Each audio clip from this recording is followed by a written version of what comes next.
We're forgetting that we need each other. We're forgetting that we need to look out for each other. We're forgetting that except the least of us is taken care of, that the best of us cannot survive. We're forgetting that it's one world and it's a very small one. I've traveled across all the continents, and I can tell you, we need each other. It's such a small world that if we don't learn to love and respect ourselves and forget those things that we think are important but are actually unimportant, and if we do not have the courage to speak up when we should, then we set every one of us up for trouble. Take a child from every local environment in this world, no matter their tribe, the color of their skin, their language, or where they come from. Put them all in one room, and you would find them as a team, playing together, supporting each other, except you teach them otherwise. They will work together to solve every problem that you give to them. That's what we need to be. We need to go back to being children of the world again. We need to be a people who believe in love, in faith, in kindness, in caring for our neighbors in a way that together we can find the solution of the world. We need to understand that not a single one of us is an island to itself. That every single one of us holds a piece of what is required to build the right world where we can all survive. Whether you're a business person, or you're a career person, or you're someone who's working in whatever field, we have one home and we share it together. We either protect it, we fight for it. In fighting for the world together, we fight for ourselves. In building a better world, we build a better home for every single one of us. In building a better future, we build a future for our children. It's a small world. It's too small for division. It's too small to be divided. But more than what some people think is what you think. How you can dare to think and determine what is right. And how you have the courage and the audacity to stand up and fight for what is right. How you can look your neighbor in the eye no matter where they come from and think of what is in their interest as well as in your interest. How you can remember that no matter how smart you are, you're not smart enough to survive by yourself. No matter how rich you are, your wealth alone cannot keep you alive and keep you safe. That we all need one another, looking out for one another, and understanding.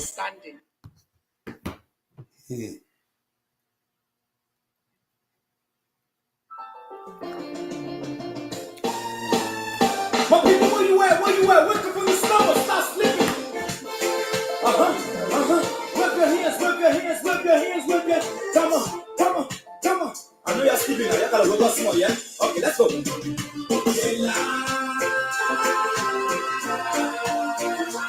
People for us. People not to us. The government betray us.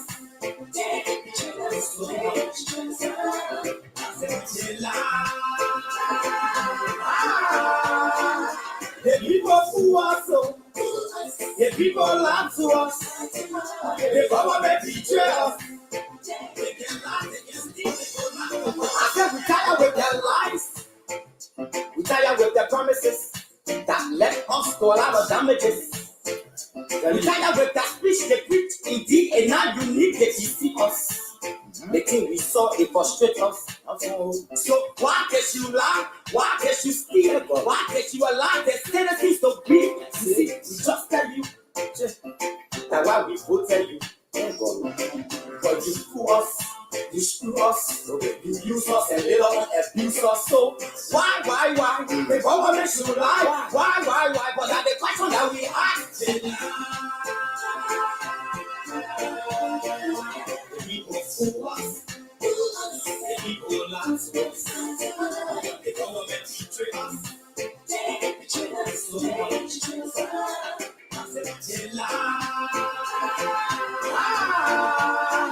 The people fool us, the people lie to us, the government betray us. They can lie, they can steal, they will not. No one to trust. My people don't want to hope on nobody. My hope that I have been broken. Telling you, so where are the schools? Where are the roads? Where are the jobs that they say they could afford? But they're too selfish. The people tired with their rhetoric. People tired.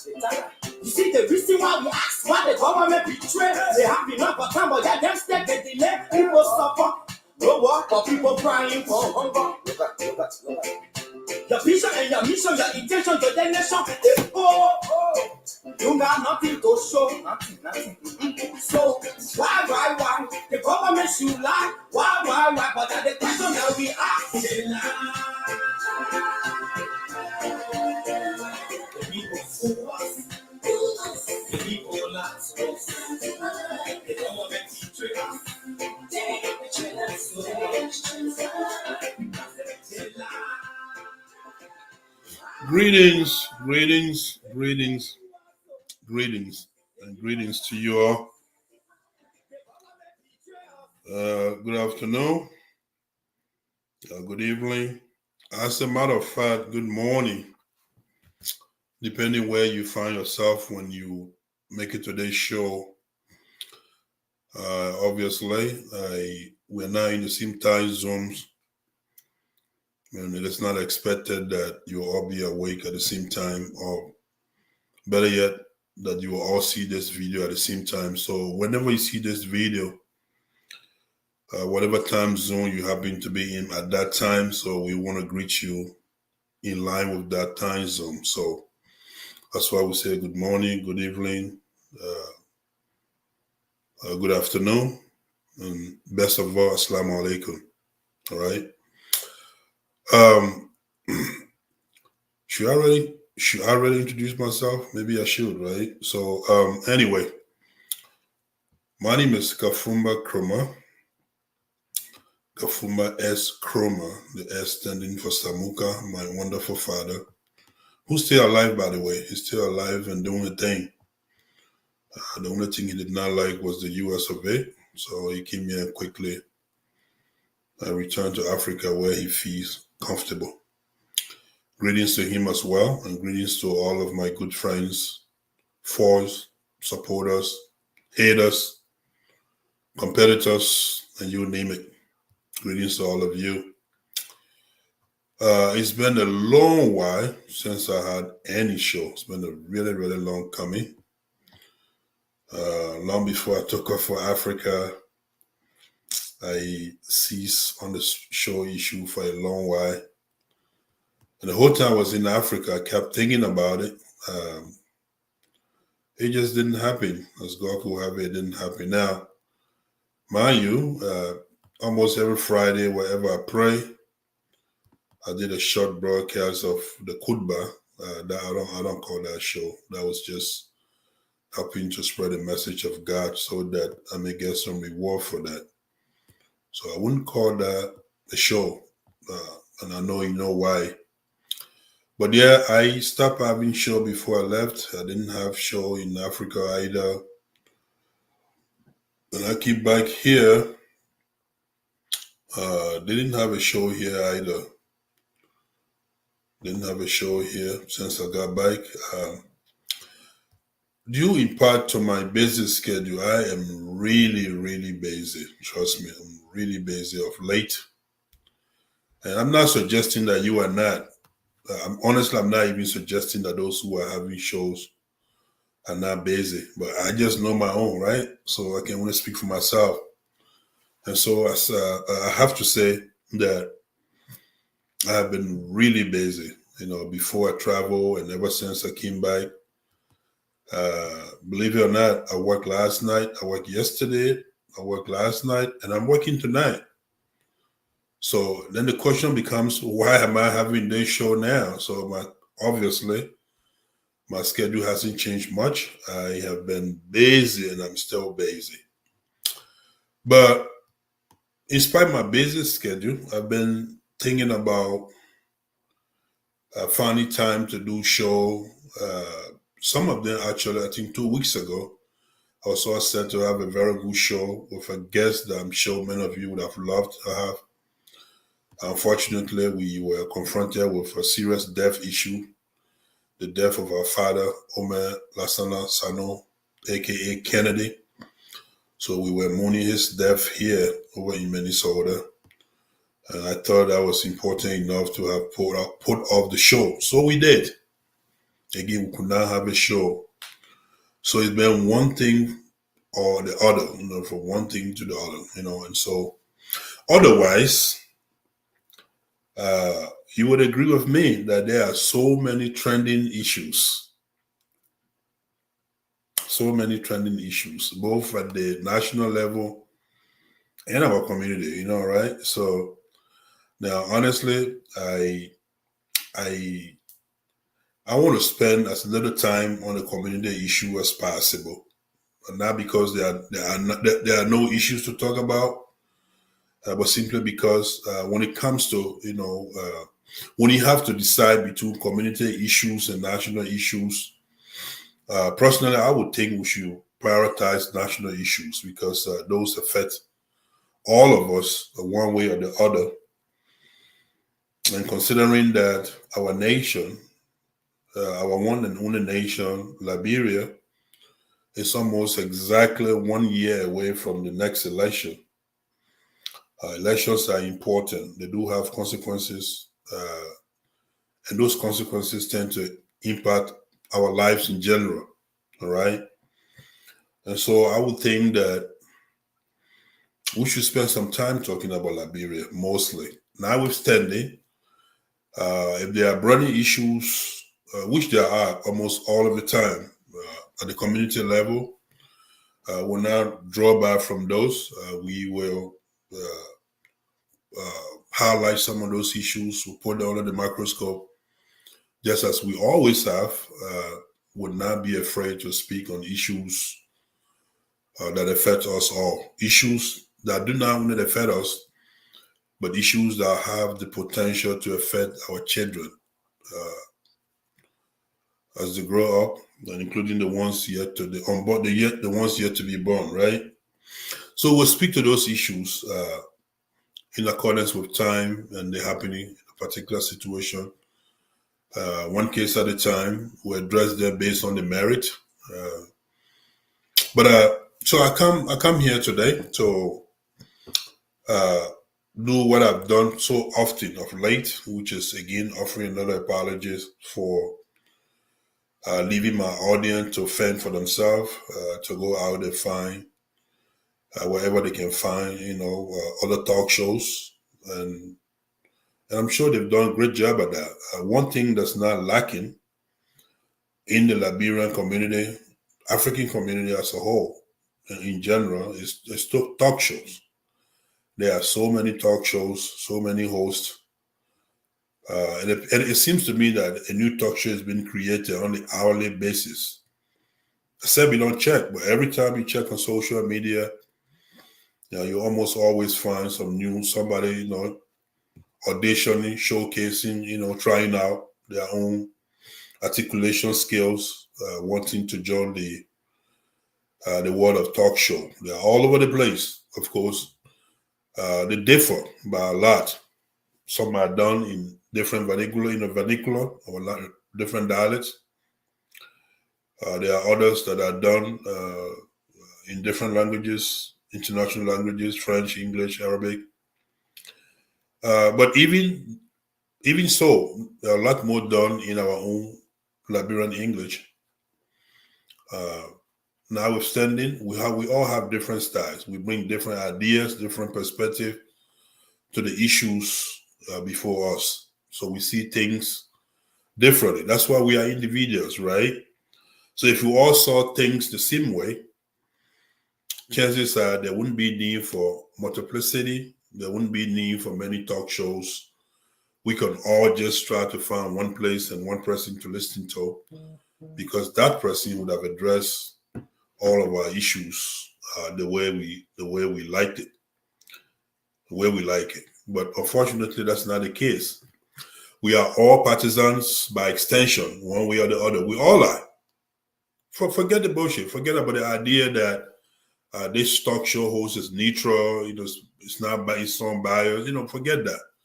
Every talk show host in the world, in fact, every journalist, let me say it that way, there's not a single exception to that, belong to, sympathizes, supports some party, some agenda at one time or the other. for one reason or the other. So we all have side.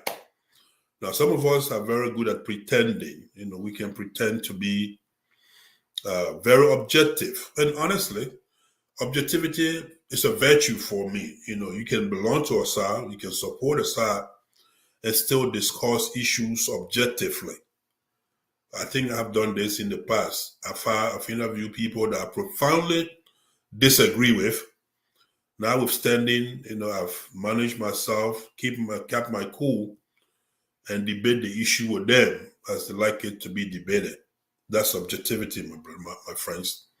But even at that point, it has never meant that I don't have a side. There's nobody who does not have a side. What, you think Anderson Cooper on CNN does not have a side, does not have an agenda? Or you think Wolf Blitzer does it? BBC, CNN, MSNBC, you would name it.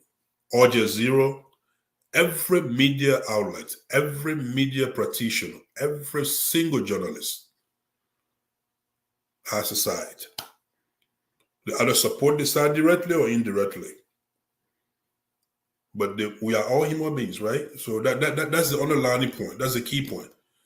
As long as we got blood and flesh, we were born and we will die. We have soul, we have life, we have intellect. We can rationalize. We have a side. We do.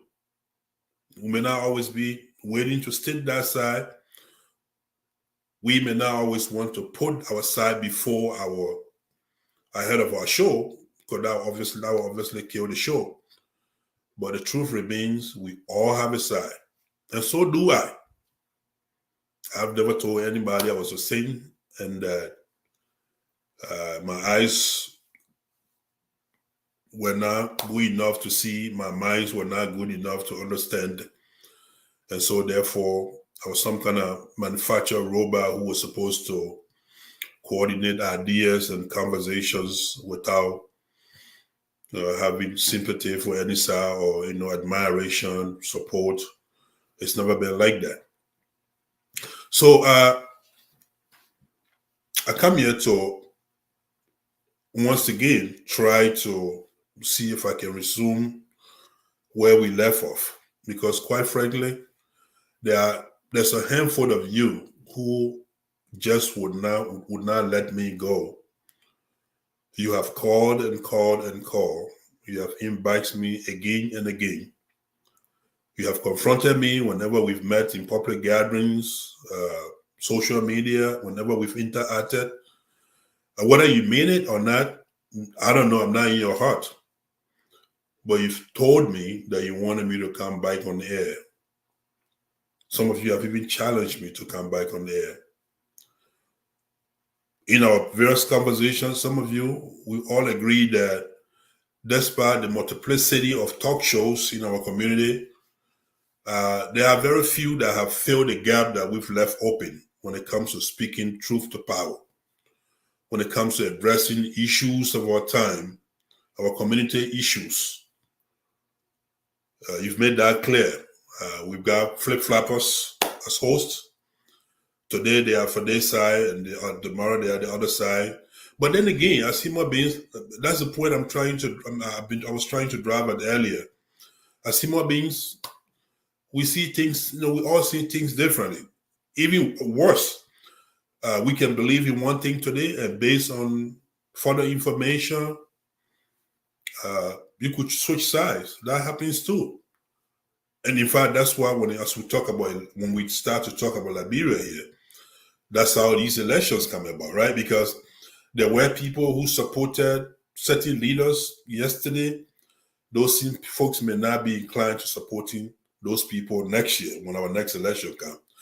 That's what makes us human beings. We are not perfect people. We are not perfect people. Our words are not the Quran or the Bible. We can change and change and change. We can adjust and adjust. We can support, oppose, and so forth. But we want to make a comeback. This is going to be a challenge because Every time you shut down your show, you leave your audience out to the mercy of other talk show hosts, and they will go around shopping for a new host. When they find one that's better than you, better than you, or that they like, then you have hard time bringing them back. So that is a challenge I'm fully aware of, cognizant of that, fully aware of that. And so that's a challenge that we're going to pick on here. We're going to try to see if we can bring back as many of our previous listeners as possible. And even better yet, pick up new ones because of our approach to issues, national issues, community issues. And you know, in the past, our show have been such that you either like us or you hate us, because we'll speak to the issues as we see fit. No offense, no hatred. We just speak to them based on the information available to us at the time. If for some reason we are provided new or additional information, we make it a point to adjust our position. How many times have I come on my show to apologize for giving misinformation, for seeing things the way it wasn't doing such a particular show? I'm not ashamed to apologize. I don't claim to know it all. I don't claim perfection by any account. So I'm a human being. I make mistakes, but I'm always willing to correct them when necessary. And that's, I think, my friends, that's what makes me different from many other talk show hosts, like you're not. So before I go further, why I'm here to test out my equipment. Here's the funny thing. I'm paying for this equipment. I'm paying for the software that I'm using here. Every month, including the months that I've now had show, believe it or not, those folks, those idiots have been digging $25 out of my account every single month for a software that I barely use. They keep taking $25 because I signed up for automatic deduction, $25 every month. They keep taking out of my account. Alhamdulillah, that's affordable. I'm not complaining, but I'm just saying, if I'm paying the money, I might as well use it, right? And what better times to use it than now? Almost exactly 1 year away from another major election in our native homeland, Liberia. So that's why we are going to be devoting most of our time to Liberia and Liberian politics. You would agree with me, the only things that are manufactured in Liberia are lies, politics, stories, you name it. Those are things we manufacture in Liberia. No wonder we have so many talk show hosts. Now, some of the information that we will be bringing to you, some may be belated, meaning you probably would have heard it somewhere else. But even so, we'll bring different ideas to it, different perspective to those same issues. Maybe you listen to it from Peter and John Brown discussing the issue. But again, like I said, based on individual biases, they may have approached it from different angle. And so when you listen to a different talk show host, when you listen to me, chances are our ideas, our approach to the same issue may not be the same. Yes, same topic, same players, same subject, but different ideas, different analysis, if you will. So those are issues that we'll be talking about. That's how we intend to, pick out the shows from now to October or beyond of next year, which I'm sure will be well within the election period of Liberia. Also important is that I want to dedicate this trial show today to our very good friend and brother, the person of Alhaji Sam Lai Toure, a young man who made a decision to go to Hajj, to go to Mecca earlier this year. His travel to Mecca, his journey to the pilgrimage, I'm told has inspired many, has inspired a lot of people who now want to go there as well. Among people who are lining up to go, I'm told, include even my own brother and friend, Minister Kroma, Mohamed Kroma. He was just here in Minnesota to visit me a few days ago, actually. And we had a conversation. He's thinking about it.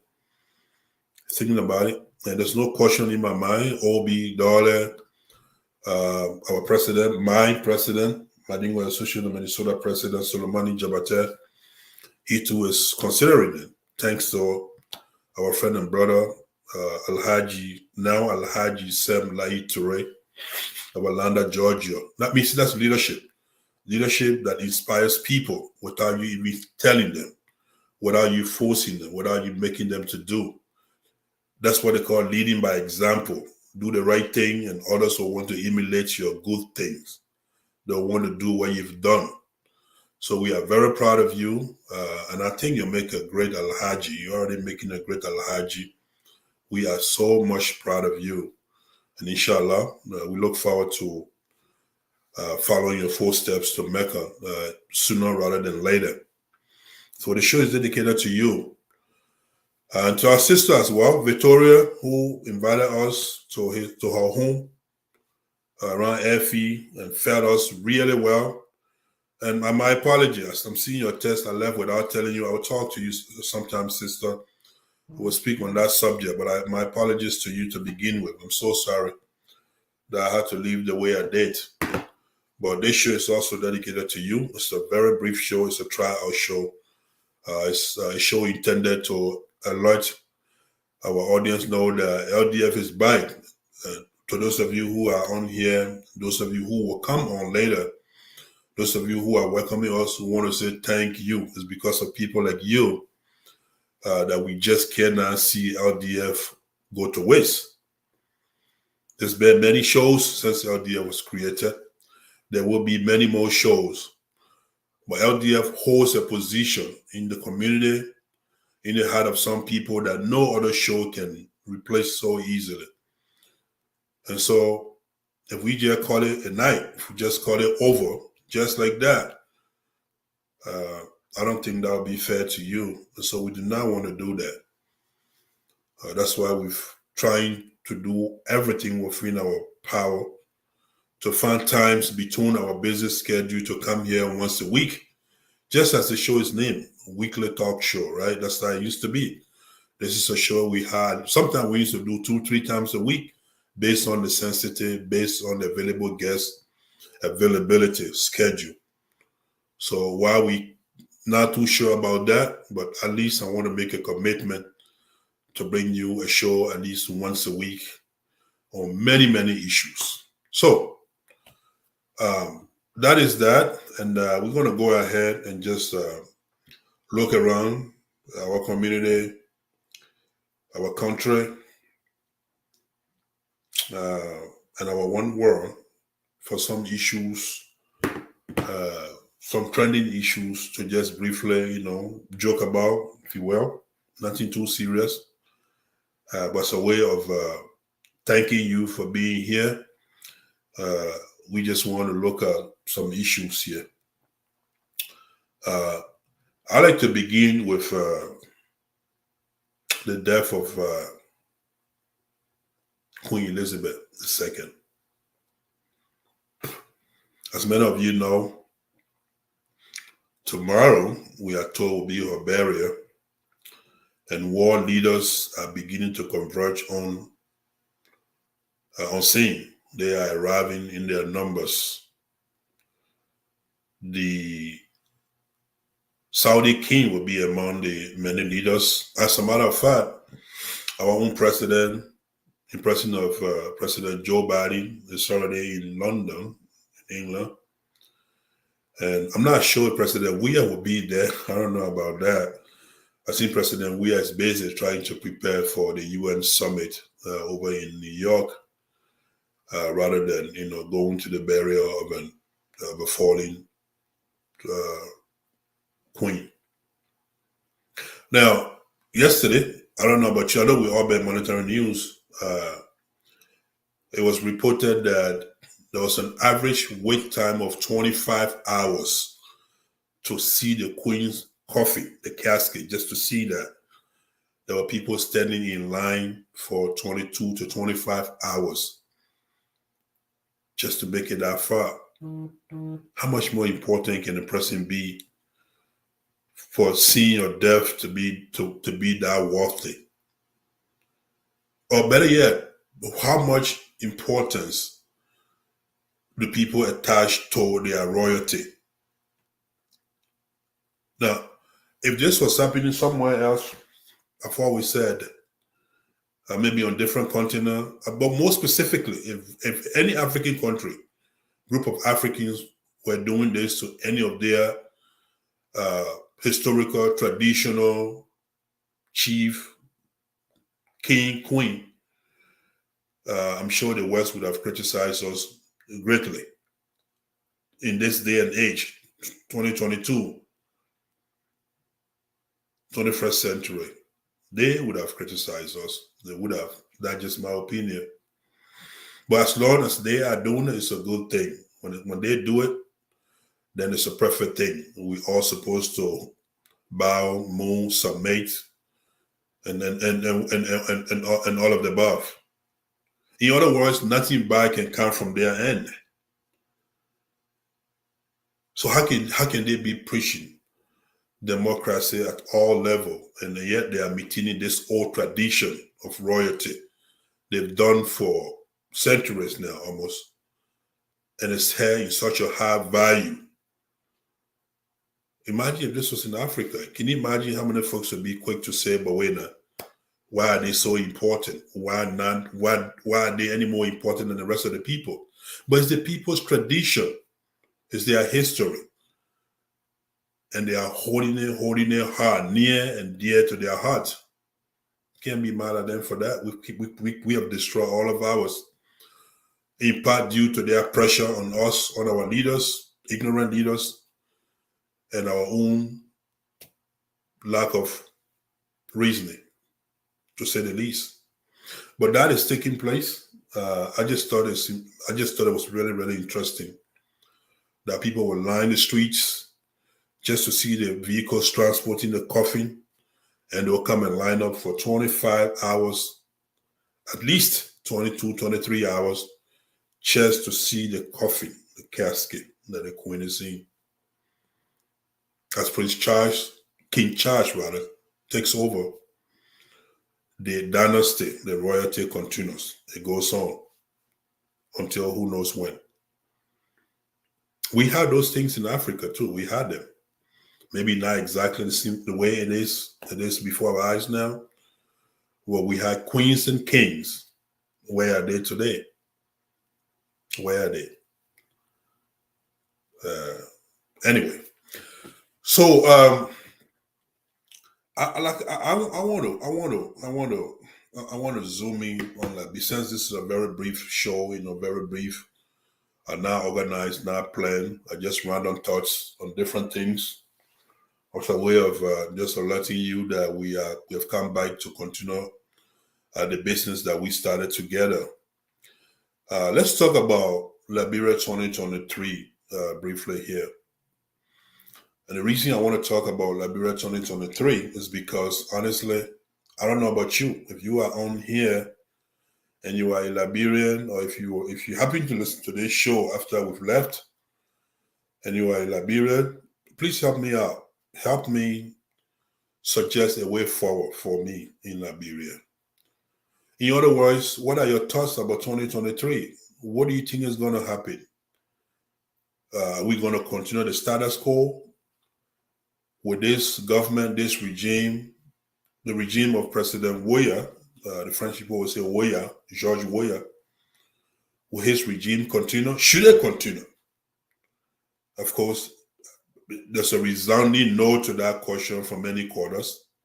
But even so, let there be no doubt, or let there be any doubt rather, that President Weah is still very much popular by many Liberians.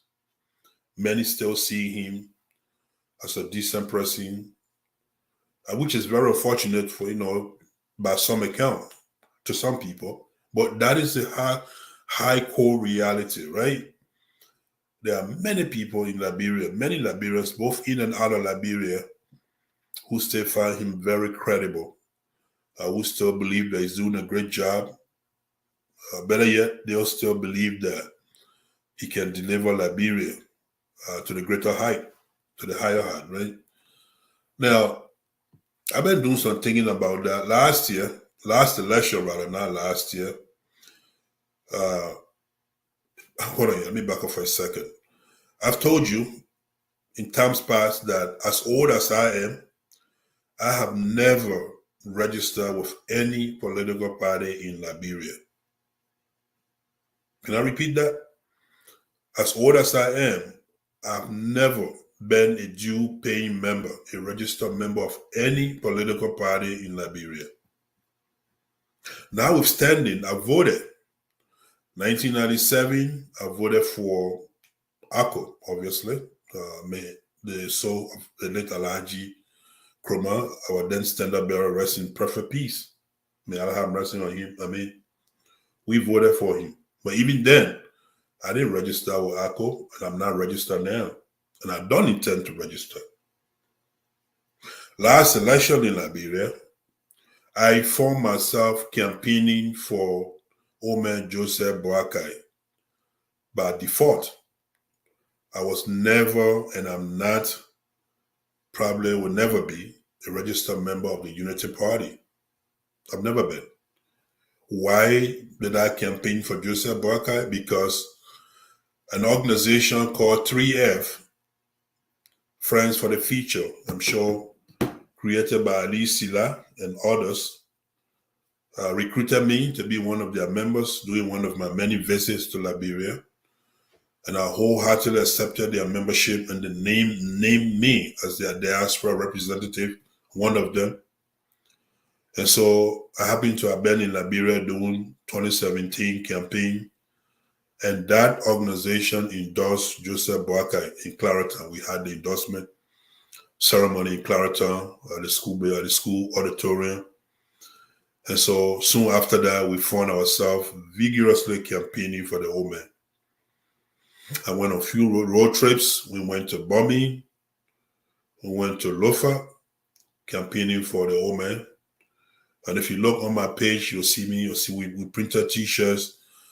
3F, of course, but with Joseph Boakai picture on it. So we campaigned for him with all of our might. To the extent that we spent some personal money. I know for a fact that during the endorsement ceremony of Joseph Boakai by 3F in Clarendon, I had to hire 3 KLB buses. KLB, the school bus here, the yellow school bus that they call KLB in Liberia. I personally rented 3 of those. I don't know how many people know that. And mobilized youth in my community to load the buses to come to Clarendon, with some of them telling me we don't support him. And we said, don't worry about it. You don't have to support him. Just come and make sure our hall is crowded. We did that. Unfortunately, the old man did not win. So that's history now. That's commentary after the game, right? So now we have a new opportunity coming up, which is just a few months away before the active campaign begins. In 3 months, I'm sure after President Weah's State of the Nation address to the legislature, I'm sure the 2023 campaign will go in full gear, full swing. But do we really even have to wait for that nation address? Of course not. Campaign began years ago, at least a year ago, several months ago. And so it should be. People are campaigning, and there are a lot of confused people, and I must admit, including myself at this point, I'm confused for the fact that when I look at the political landscape of Liberia, you look at the players at present, I really don't know. I'm not sure. What I was hoping to see was a ticket bringing Omer Joseph Boakai and Honorable Alexander Cummings together. I thought that would have been a winnable team, an electable team. And I still believe that. What I do not believe is time is fast spent. And if that's going to happen, it needs to happen sooner rather than later. If that's going to happen, if you're going to put those 2 people together, which I believe will be more than electable, that has to happen sooner rather than later. But again, the way things are unfolding, that is possible or maybe not so possible. And if it's not possible, then it's fair to say that President Weah have a good shot at being re-elected in the absence of such correlation, such collaboration within and amongst the political parties, opposition political parties. Let me say it that way. Now, Alexander Cummings, in my opinion, is a leader in waiting for Liberia. Mark my word, Alexander Cummings will, if God spares his life, if he lives and still well, he will become president of Liberia at some point in time. Whether that will be this coming election, I don't know. I'm not too sure about that. If they continue to run as individual and not opposition bloc. You know as well as I do that in Liberia, President George Weah is the most popular single Liberian on the face of the earth. Whether you like him or not, there's no Liberian anywhere that's ever existed. Maybe it will come, but in the past, present, that's not a Liberian that is as popular as George Weah. To the Liberian people and to some account, even to the rest of the world, based on his God-given skills and talent in the area of soccer. He's very popular with the young people. We saw that 2005, we saw it again, and we've seen it again. Now, if you add popularity to state power, who in his or her right mind would think that President Weah does not have a shot at a second chance? Even if you don't like his second term bid, but you have to admit that he's got better chance, especially the way things are going, than most of the other people. Now, I've heard from many talk show hosts in the past that our old man Joseph Boakai enjoyed a lot of sympathy. There are a lot of people who feel sorry that he's ran for this thing once he lost it, that his former boss, in presence of Madam Ellen Johnson Sirleaf, didn't treat him right. He's this, he's that, he's this, he's that. He's working in government 40 years. So people are beginning to be a bit sympathetic towards him. But even at that, love trump sympathy. On any given day, if you just for Omar Boakai versus President Weah, I'm afraid the outcome of that may not be what we Boakai supporters, once Boakai supporter, would like to see. And I think you don't have to like this. I mean, it's not intended for your. Why I appreciate you coming on, and I appreciate you watching the video later. But it's not intended to sugarcoat things. It's not intended to, for it to be a show just about your personal entertainment. So obviously, there are many things for that matter that we probably differ on. All right. I think unless the opposition political parties come back together, get their eyes together, and do so quickly, I think President Weah may be well seated, well situated for another term. You want me to repeat that? Unless the Honorable Joseph Boakai, even Gonglo, and all these other political parties, unless they find reasons to come together to say, look, Liberia is greater than any single one of us. And so therefore, let's put Liberia first and forget our individual personal interests at this point. Unless they realize that, President Weah may just very well be given a second term. Mind you, President Weah has areas to tap into, things that many of us don't think about. If you were here from the beginning of the show, I started this show, unlike many of my previous shows that I usually start with the Liberia National Anthem. I started this show with with how you call it, T. Konje, you know, they lied to us. The government betrayed us. I like that song. That song, by all account, to me, is a very good campaign song. Did the government lie to us? Some would say you bet they did, but I refuse. Mind you, President Weah is the one president, except maybe for Donald Trump, but apart from that, President Weah is the one president who really never promised anything to Liberians. What did President Weah promise to us? What did he say we're going to do when he became president anyway? He didn't promise anything. He did not debate. He didn't deliver any major policy speeches. He did not promise anything to anybody.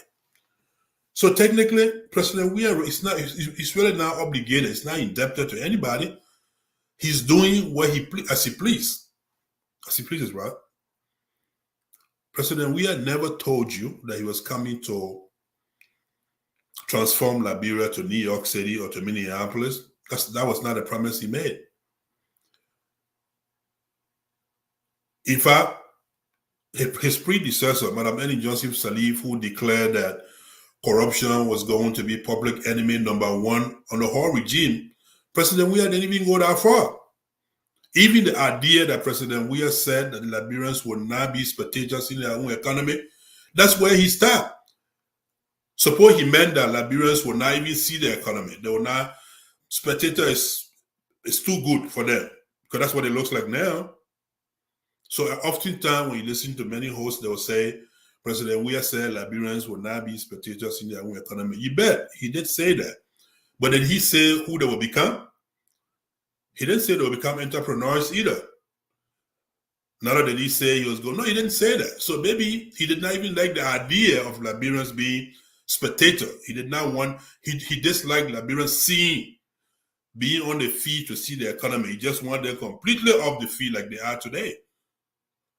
So you think a President Weah were to make that argument on the campaign trail?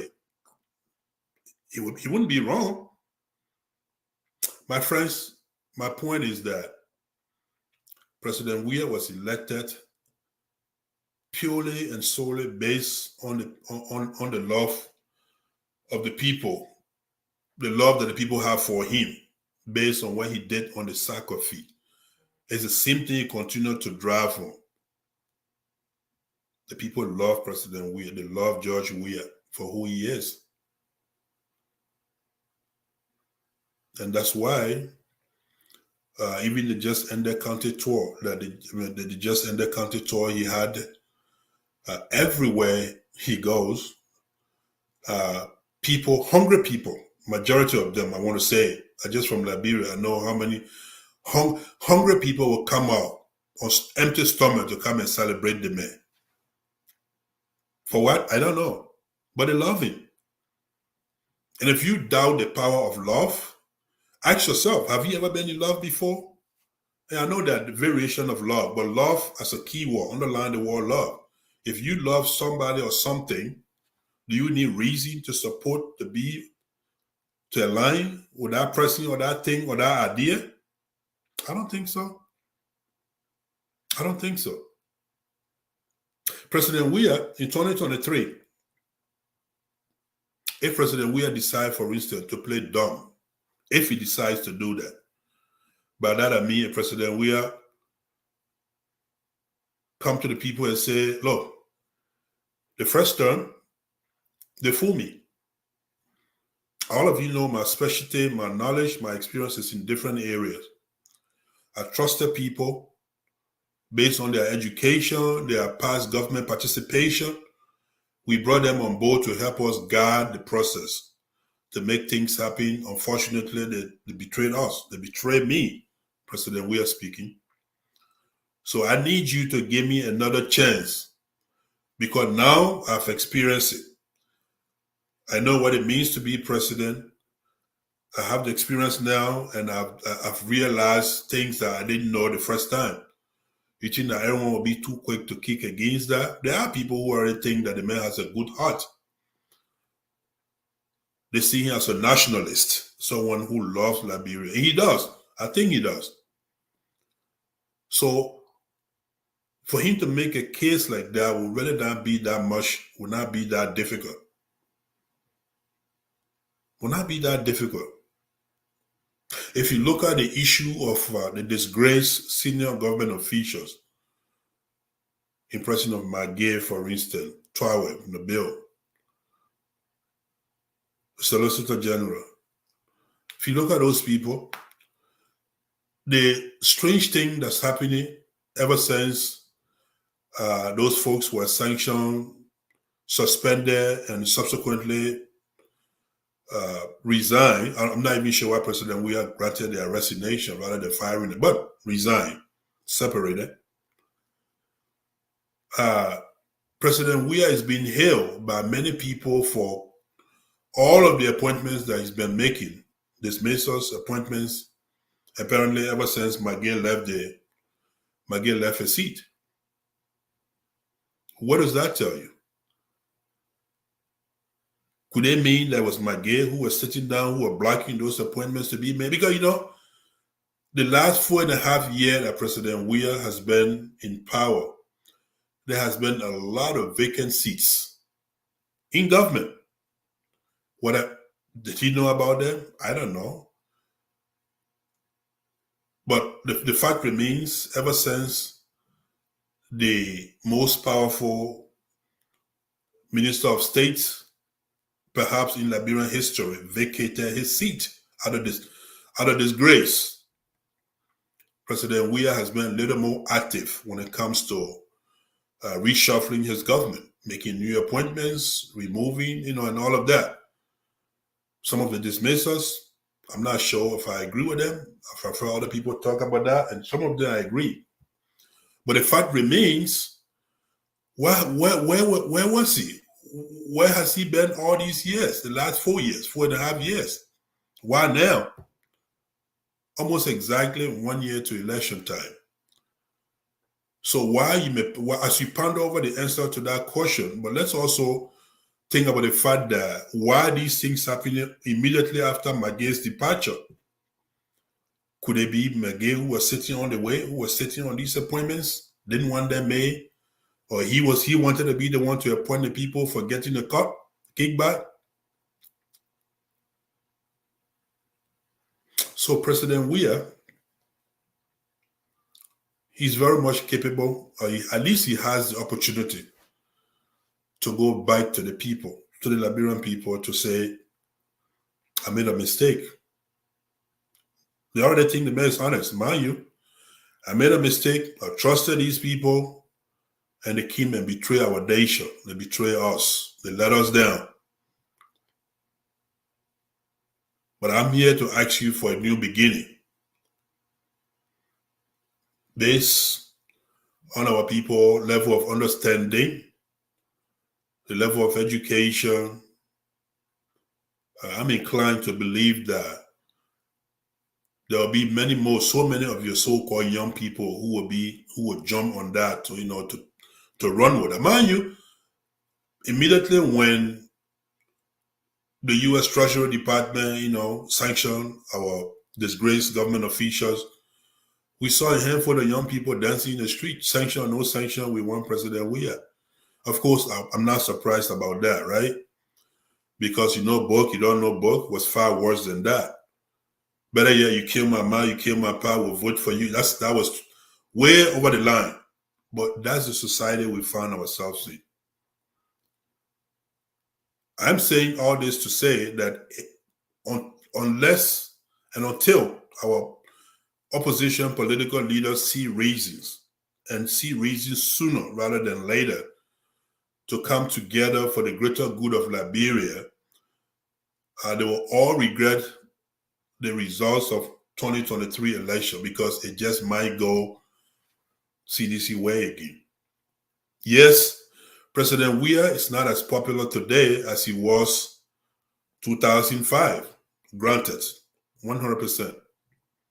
He may not even be as popular as he was 2011. Granted, fact.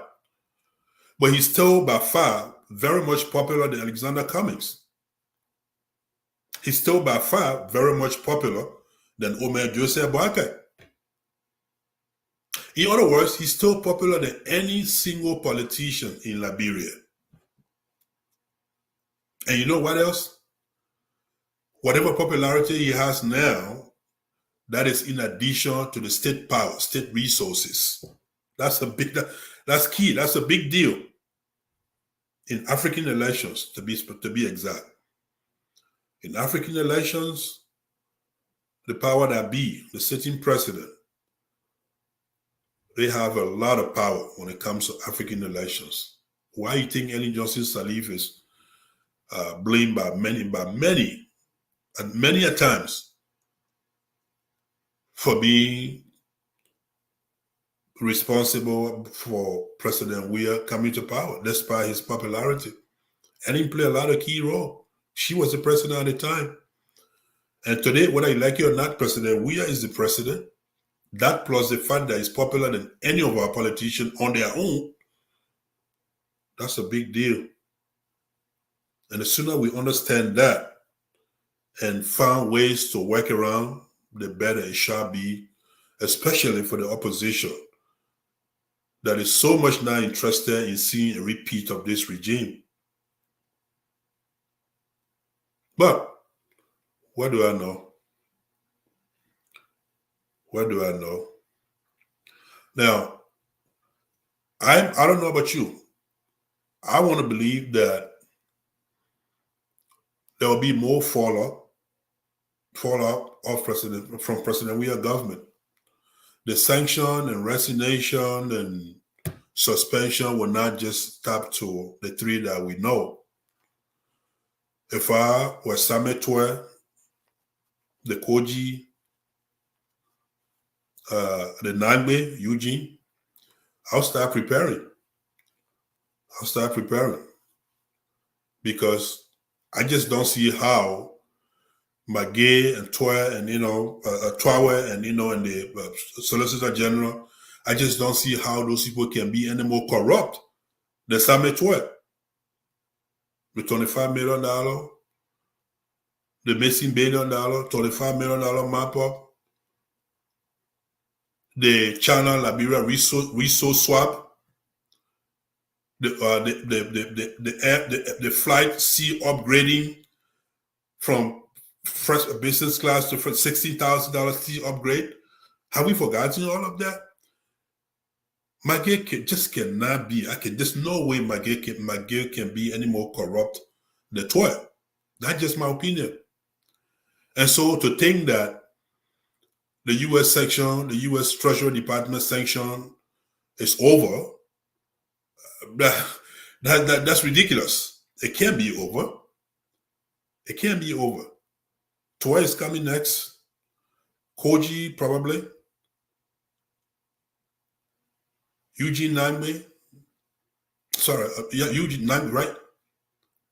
And on and on and on. There are many more corrupt people around President Weah than just Magay and the other two. And so when you looked at that, the fact that the sanctions started with people right within the president's inner circle.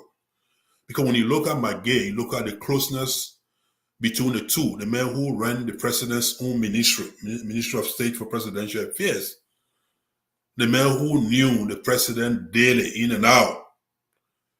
If the sanctions started there,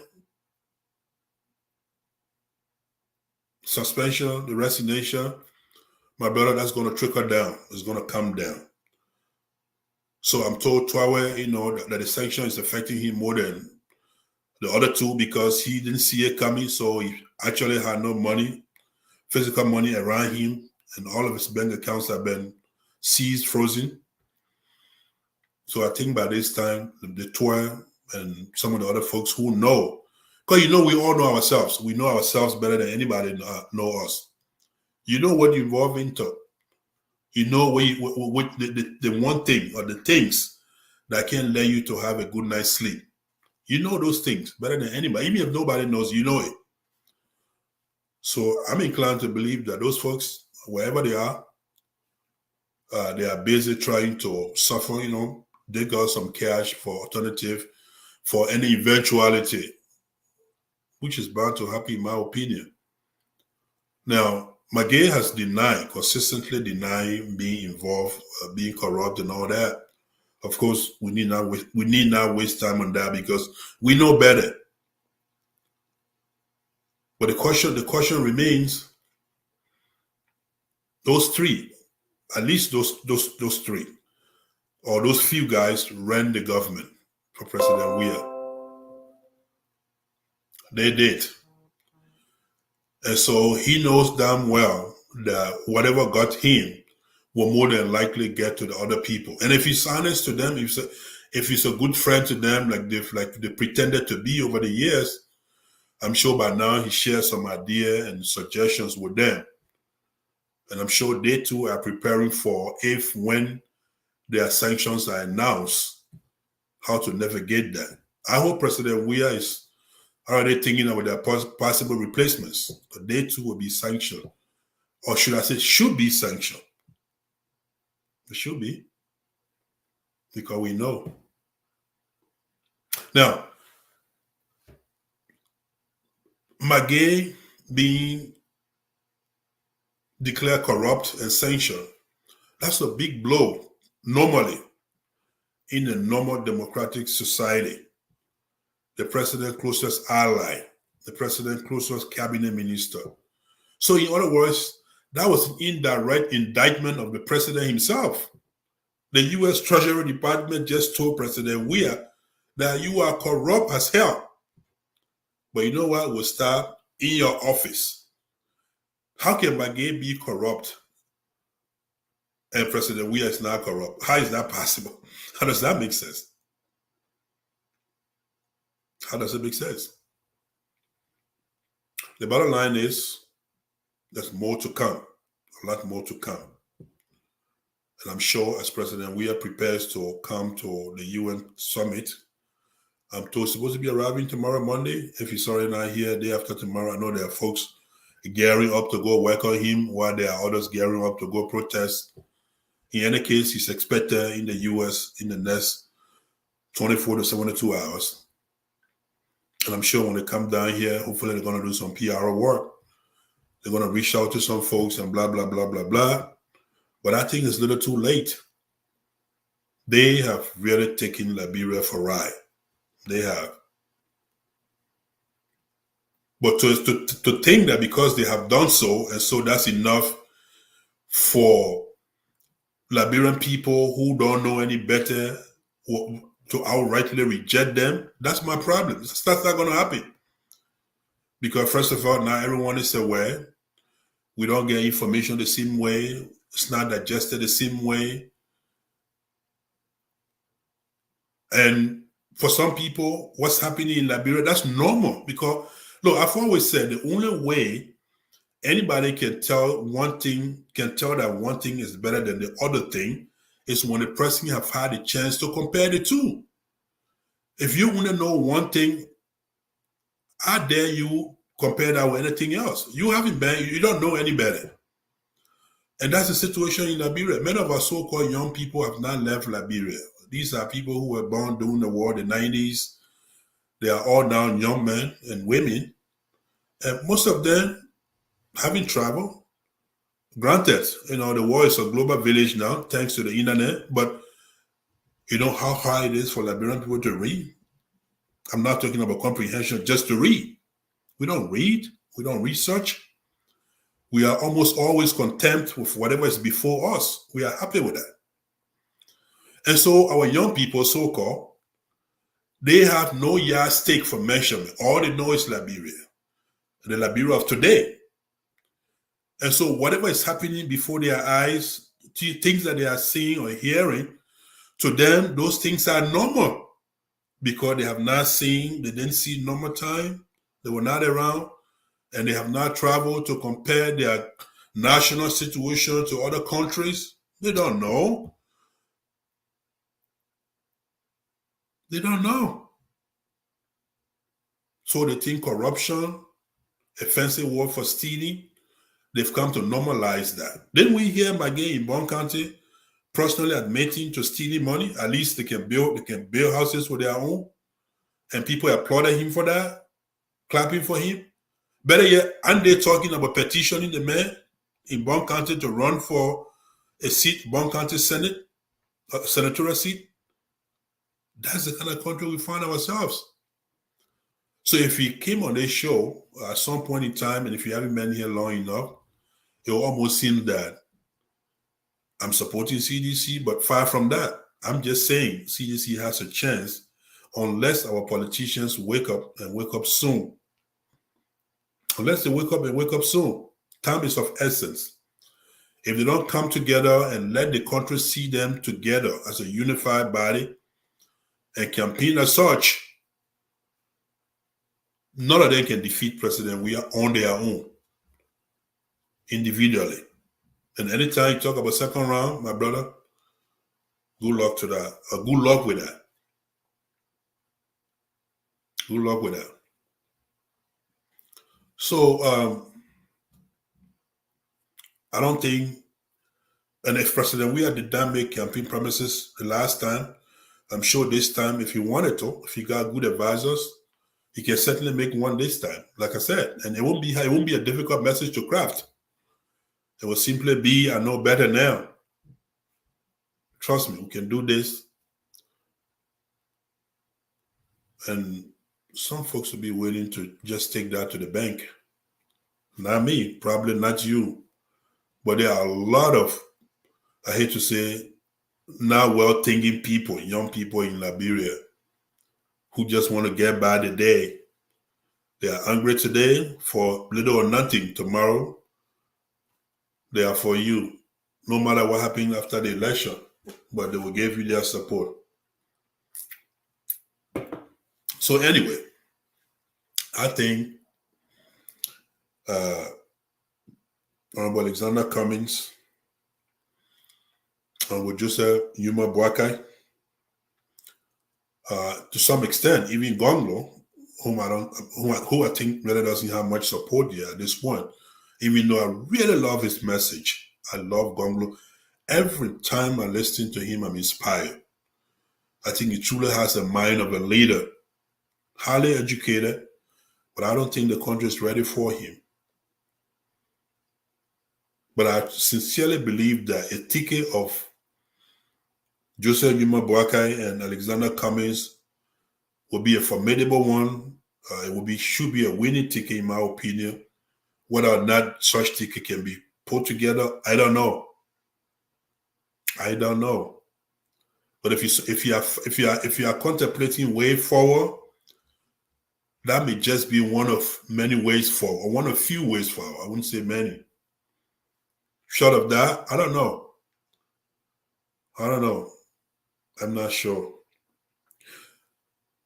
The thing is, though, Liberia,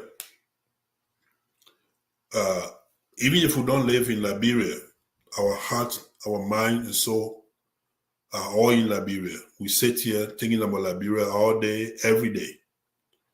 We have family, friends, loved ones, relatives all over Liberia. Their suffering is our suffering over here. Their pain is our pain here. Not to mention, there are many of us here who no longer want to be here. That's the truth. We are here because we have to be here.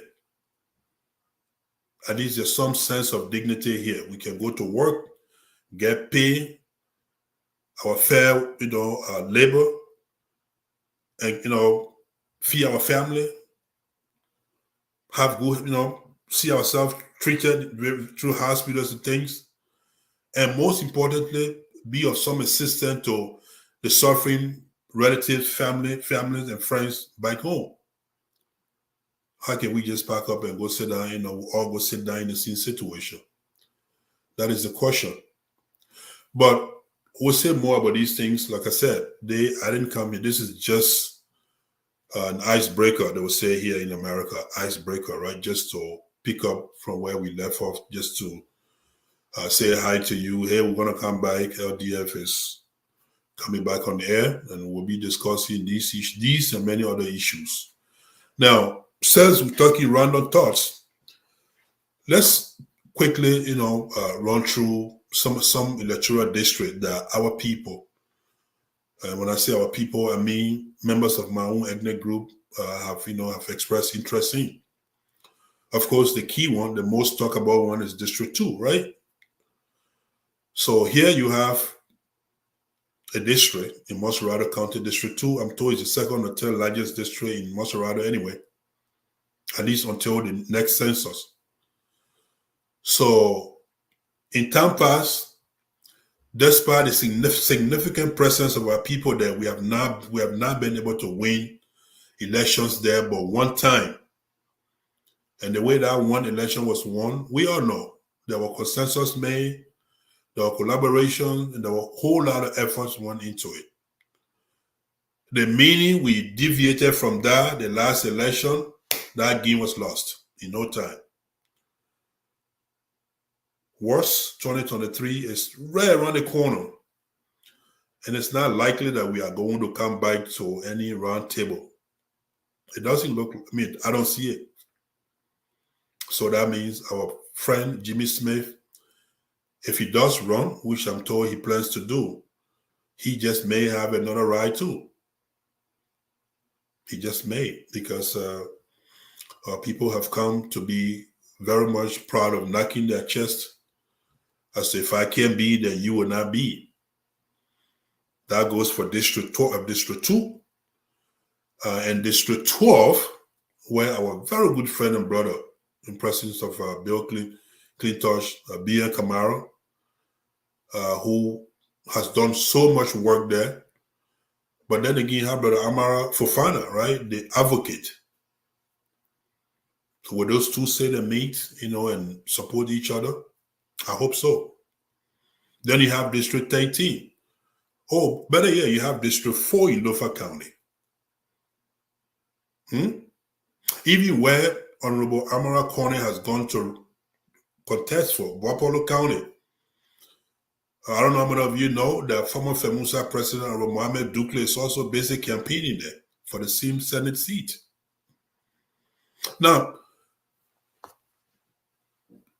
logically, honestly, all of them have constitutional right to contest. Let's be clear about that. Just because you want to run, that doesn't mean my right to contest should be taken away. But if we are truly intending to run to represent our people, then what good does it do if we both run and not win? Are we doing any service to our people, therefore? So if it is about our people, our community, and not ourselves as individuals, shouldn't we sit down and talk and see who has the best chance of winning based on many criteria?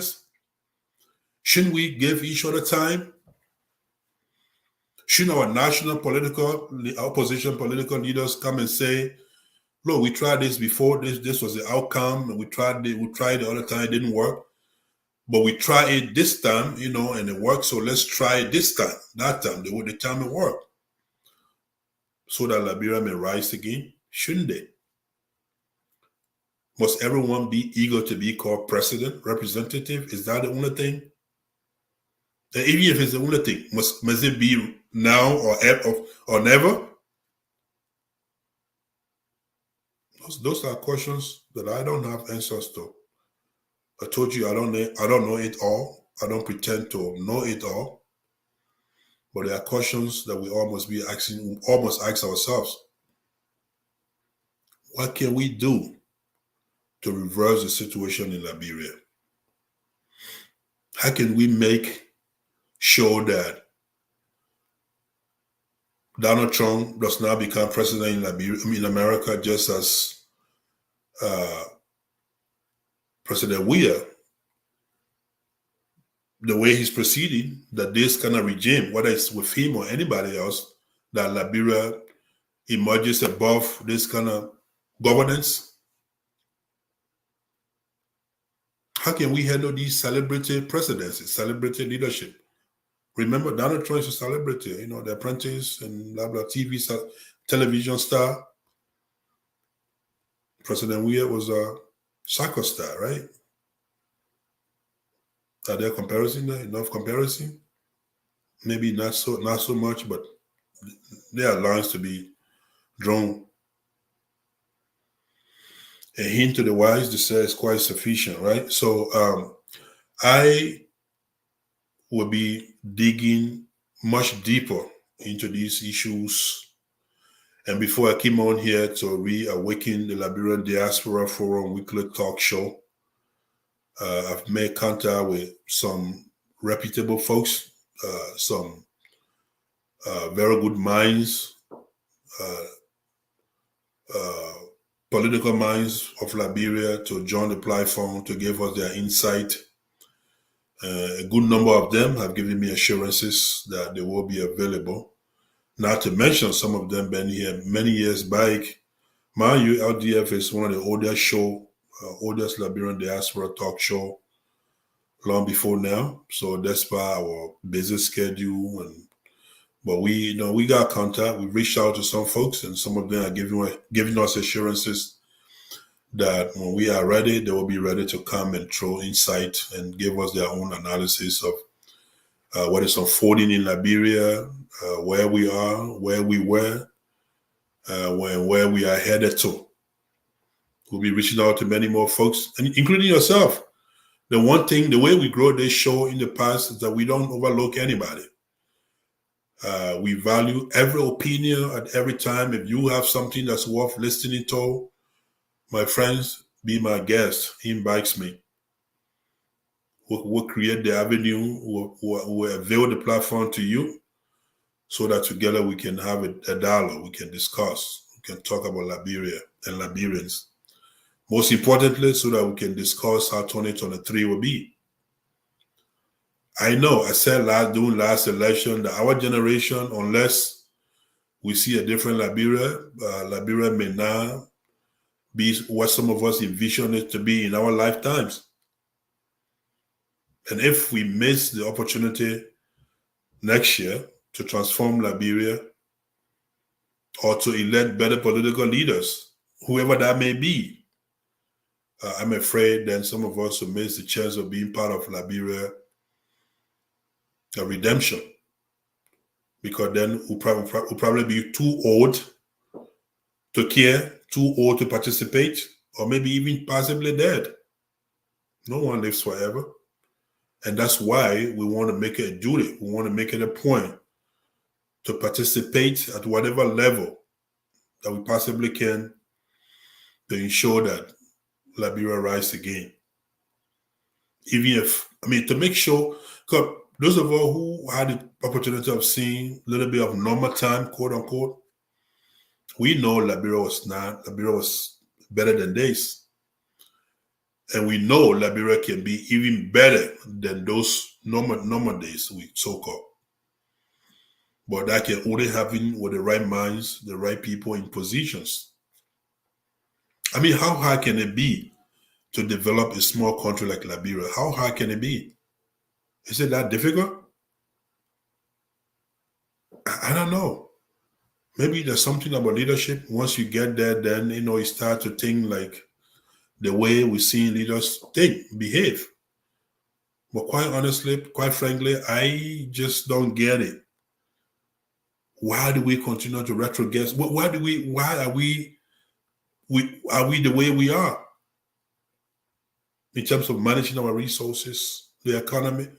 Sometimes, as a law enforcement professional, as someone who is well-schooled, with degrees and practical experience in law enforcement, when I'm in Liberia, and every time I hear people talk about crimes, or I see crime, I see people phones being jacked, I see people homes being burglarized, I see people vehicles being hijacked, I see bodies, people being murdered overnight, every form of crime. When I see it, I often shake my head. And when I've met people talk about it, they often go high on the police. And I just like, no, you don't get it. The police is not the only entity of government responsible for fighting crime. You get it? You can give all of the resources to the police. I swear to God. Give half of Liberia budget to the national police unless you can put a better government in place that will design better social programs that will bring employer investors who will turn into employers and find jobs for young people. There's no way you can deal with crimes in Liberia. It'd be hard. What do you think the police are going to do? Go shoot everybody? Everybody has got to survive. Everybody. Rightly or wrongly. Everybody has to eat one way or the other. Everybody has got needs, and those needs must be met one way or the other. So until we can have a government that will be very, very considerate of all of the young people graduating or now going to school, that will have the national, international contact to create the conducive environment for investors to come invest, open companies and hire people, you will continue to have crime. Crime will just continue to grow. Oh yes, crime is always as a result of lack of opportunity. Most of the time, there are crimes of opportunity. I get that. There are people who somehow, are inherently criminal-minded. Some would say, but the fact remains, most people commit crimes because they don't have other ways around. That is a well-documented research. They want to survive. They want to eat. They want to live. They want to dress. They got needs to take care of. They don't have job, so they don't have incomes. They become corrupt. They become petty criminals. They pick at every available opportunity to steal. They become dishonest. And how high it is? What's the population of Liberia? It can't be 5 million anymore. Or 6 million. It can't be that. I mean, the Civil War and all the people leaving the country, I don't know. But even if it's 5 million, 6 million people, how high it is to create a conducive environment. Excuse me. An environment, an enabling environment that will make the country attractive to would-be investors. A good justice system ascribing to the rule of law, whereby investors will feel that their investments will be protected. A good judiciary system where people can go to court even against government and win cases against government based on merit. When you do that, my friends, investments will come your way. And with investments and investors comes employment and employees. And when you can transform those so-called Zogos, put them into industrial training schools, professional schools, trade schools, the likes of BWI, MVTC, and many more. Create quick skill training programs and put them to work. They will be productive citizens. I'm sure many of your now so-called criminals will be honest wage earners. In fact, they will want to protect their employment so much that they won't come anywhere near crimes. But if you think the solution to every crime is to send the police, which you don't even do, by the way, but I'm just saying, it doesn't work like that. Now, I know in America, there are lots of crimes here. I've heard that stupid comparison before, but do you know how much resources this country spend on social programs, on youth employment, on law enforcement? Do you know? Do you know? It's $1 million question, one that we could possibly, sit here for the rest of the day. But anyway, again, this was not well thought out. I just told myself today and told a few of my listeners who have been on my bike to make sure that LDF come back. I showed them that I was going to come back today to make a debut, to come and, just to show them that we will resume the show as they have asked. I'll do the best I can. I'm really, really tired. I worked last night, and right after this show, in 2 hours after this show, I'll be on my way back to work and start all over again Monday tomorrow. That's how tired and busy I am. Notwithstanding, we'll make time. We got to make time for things that matters, right? We got to make time for things that are important. We make time. We don't allow time to make us. No matter how tired I am or how busy I am, I made a new commitment that I will find time, oftentimes, usually on the weekends, to come and sit here. If I'll have to keep the show brief, I will do so. Maybe an hour or two. But I'll try to reintroduce some level of consistency like we did before, and so that we can discuss about our community, our nation, and our one world. So we can discuss them. And please, if you have a guest to suggest that we invite, please don't hesitate to inbox me. I will look at it. I'll make the best effort. Better yet, if you wish to appear yourself, just let me know ahead of time what you want to talk about. We can arrange that too. We can come and talk about that. But believe in me, as our election draws near, and I mean the election in Liberia, the September is ending. Soon it's going to be October, November, December, and then boom, we're in 2023. We have so many trending issues to talk about.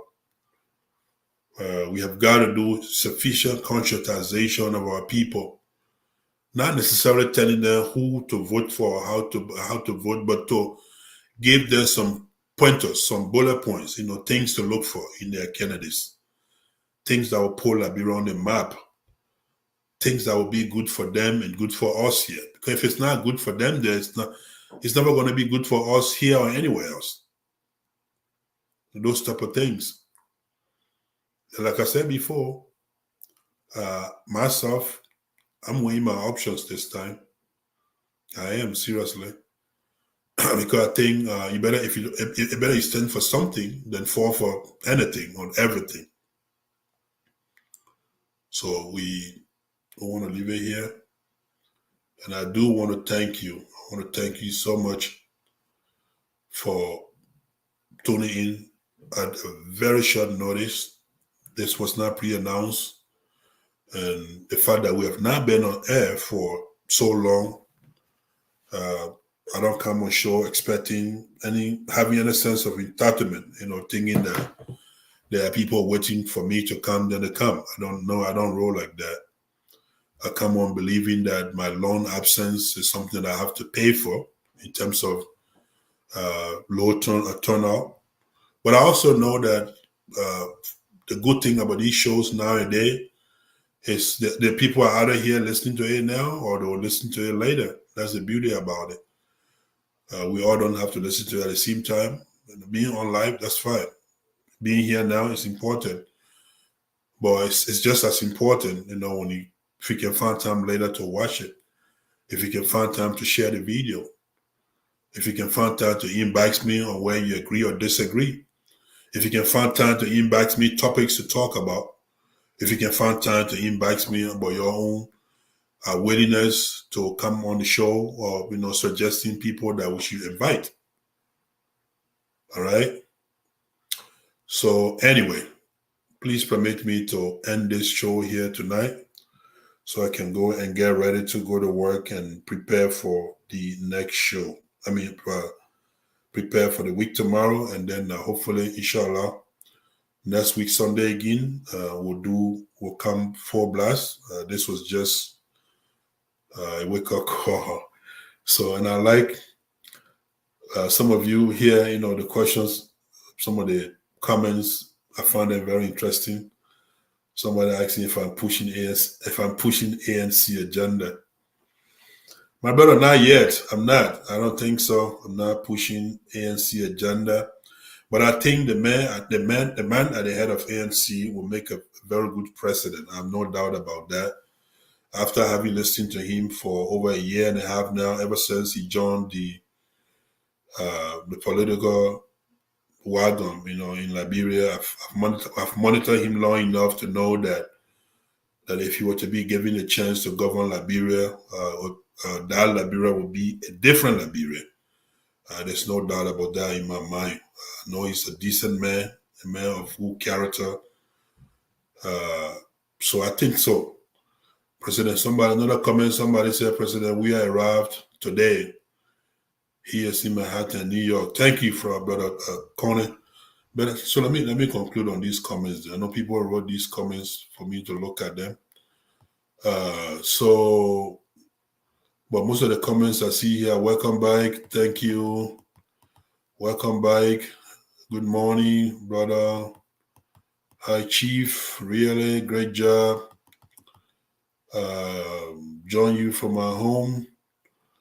Are you back with your golden voice? So we discuss national issue. Thank you, my brother and friend. I'm watching you, excuse me. It's supposed to be, I think he meant to say watching. I'm watching you from my end. Actually, your talk show is enjoyable. Thank you, my brother. And that means we will be accepting that he has failed and knows the causes of his failure.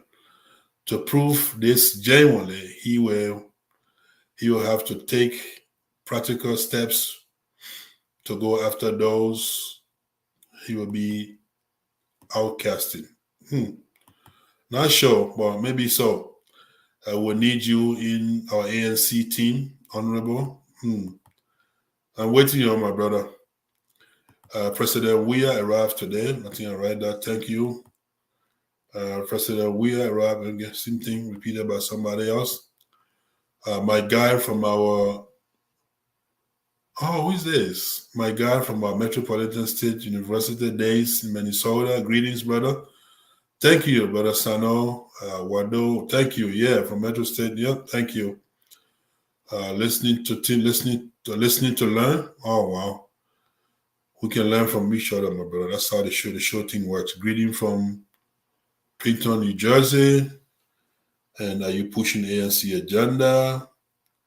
And then I'm seeing Cummings isn't one of the main contenders of the movement.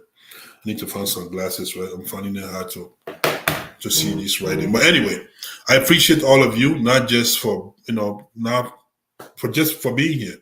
Honestly, I'm truly grateful. But we will be having major discussions.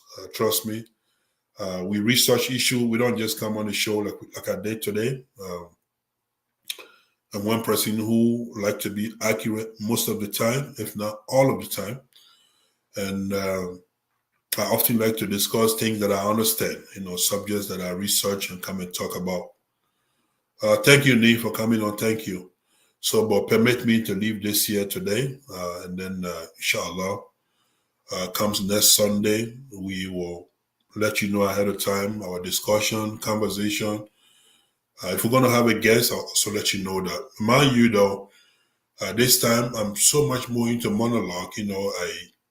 Don't get me wrong. I'll be willing to take guests anytime. But I think I've got enough thought of my own to share with you as it relates to the activities in Liberia, corruption, politics, election, prostitution, crimes, the whole nine, you name it. There are so much issues to talk about. And the fact that I visited Liberia so frequently, I just came by less than a month ago. And the whole time, when I'm in Liberia, oftentimes people see me passing around. They assume we've all gone, to do, I don't know, we go for the sake of the love of motherland, but some of us also pay attention when we are in Liberia. We pay attention to what's unfolding. We ask people. And here's one of my many habits when I go to Liberia. This last trip that I was on, I spent 3 days under the Palava Hall at the University of Liberia. 3 days. I went there 3 times. It was the third time that some people really heard from me, and I actually introduced myself. And on all those times when I've gone there, I've gone out of my way to make sure that the students there, while we are there, that we share meal, and whatever we can do to pass the day. But I go to listen to the arguments, to listen to the debate, the political theater, to see what's unfolding. Because I learned when I attended the University of Liberia, when I attended there, few semesters before I came to the US, I realized that there's no better place to understand the politics of Liberia than the University of Liberia, or the campuses of the University of Liberia. Interestingly, we have many more universities today. And I must admit, I didn't go to AME or UMU universities. I'm not sure if they have Palava House too. So I limited myself to UL, Palava House, and many, many more Atari shops, pay attention to the legislature and everything else. So inshallah, we'll be demonstrating those and many more when we come here next weekend to discuss whatever it is we'll come to discuss. Thank you. I cannot thank you enough, but thank you so much. Let's all have a wonderful night, and I look forward to seeing you and many more viewers, next week, so that we can have a blast. We can have a great show concerning our community, our nation, and our world. Thank you. Bye now.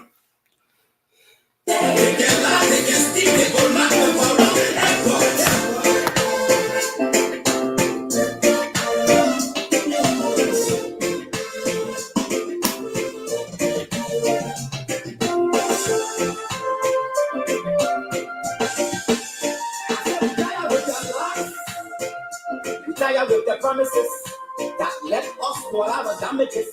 The retire with that speech they preach indeed, and now you need to see us. The thing we saw it frustrate us. So why can't you lie? Why can't you steal? Why can't you allow the tendencies to be? You see, we just tell you that why we both tell you, but you fool us, you screw us, you use us and